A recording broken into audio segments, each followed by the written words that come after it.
तर किरीट सोमय्यांनी जालना जिल्हाधिकाऱ्यांची भेट घेतलेली आहे। बोगस जन्म प्रमाणपत्रासंदर्भात बैठकीत चर्चा झाली।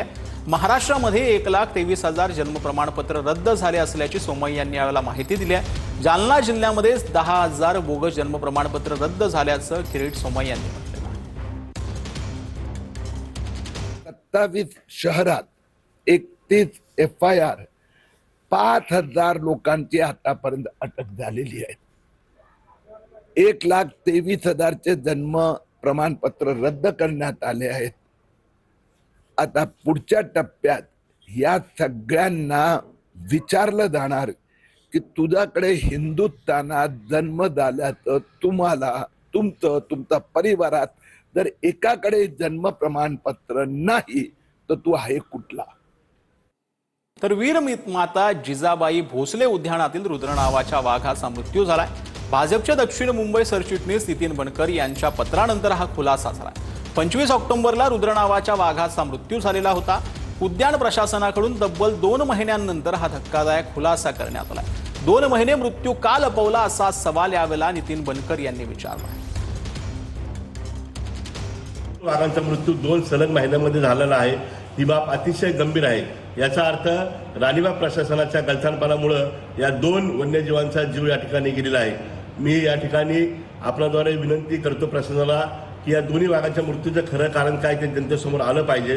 अन्यथा हे जर आपण याची व्यवस्थित माहिती दिली नाही तर भारतीय जनता पार्टीतर्फे आम्ही या ठिकाणी उग्र आंदोलन करून चौकशी समिती नेमण्याबद्दल या ठिकाणी आग्रही भूमिका घेऊ।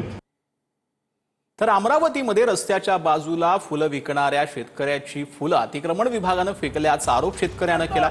अतिक्रमण विभागानं कारवाई केल्यानंतर शेतकऱ्याला अश्रू अनावर झाले। आदर्श परिसरात अनेक फुलं विक्रेते आणि शेतकरी रस्त्याच्या बाजूला फुले विकत असतात, मात्र त्या ठिकाणी अमरावती महापालिकेच्या अतिक्रमण विभागानं कारवाई केली। यावेळी फुलं विकणाऱ्यांची फुलंही फेकल्याचं समोर आलं।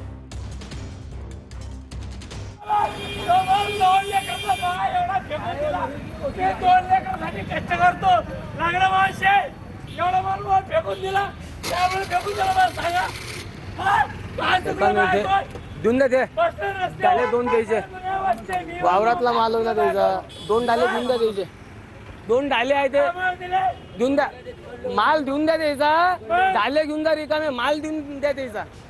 तो आत्महत्या करून तो माणूस अरे डाले त्याचेच होते, अरे मालाचे डाले घेऊन जा खाली, त्याचा माल देऊन द्या, वावरातला माल होता त्याचा अपंग म्हणून जातो, देऊन द्या, अरे देऊन द्या माल त्याचा, मग माल द्या, माल देऊन द्या त्याचा।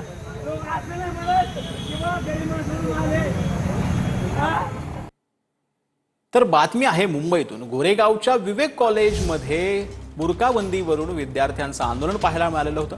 बुरकाबंदी हटवण्याच्या मागणीसाठी निदर्शनं करण्यात आली होती। आंदोलनामध्ये भाजपा, बजरंग दल आणि MIMच्या कार्यकर्त्यांचा सहभाग होता। पोलिसांनी भाजपा आणि बजरंग दल आणि MIMच्या कार्यकर्त्यांना गोरेगाव पोलीस ठाण्यात आणण्यात आलं होतं। यावेळी काही काळ तणावाचं वातावरण निर्माण झालेलं होतं।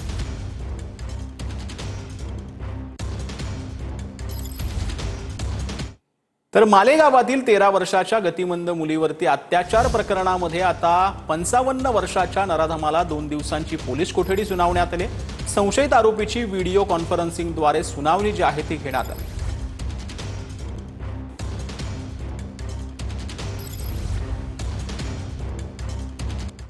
तर खासदार चंद्रशेखर आझाद यांच्या VCद्वारे सक्षम ताटेच्या कुटुंबियांशी संवाद पाहायला मिळतोय। कुटुंबियांना न्याय मिळवून देण्याचं चंद्रशेखर आझाद यांचं आश्वासन आहे। प्रेम प्रकरणातून सक्षम ताटे याची गोळी झाडून हत्या करण्यात आली होती।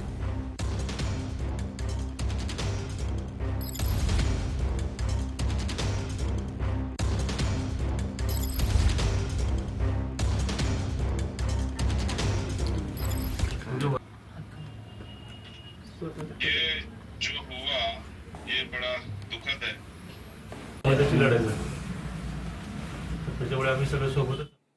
तर जय पवारांच्या लग्नासाठी रेवती सुळे बहिरीनमध्ये दाखल झाल्या। शरद पवारांच्या कुटुंबियांकडून रेवती सुळे या विवाह सोहळ्यामध्ये सहभागी होणार होत्या। हर्षवर्धन पाटील यांची मुलगी अंकिता पाटीलही बहिरीनमध्ये दाखल झालेले आहेत।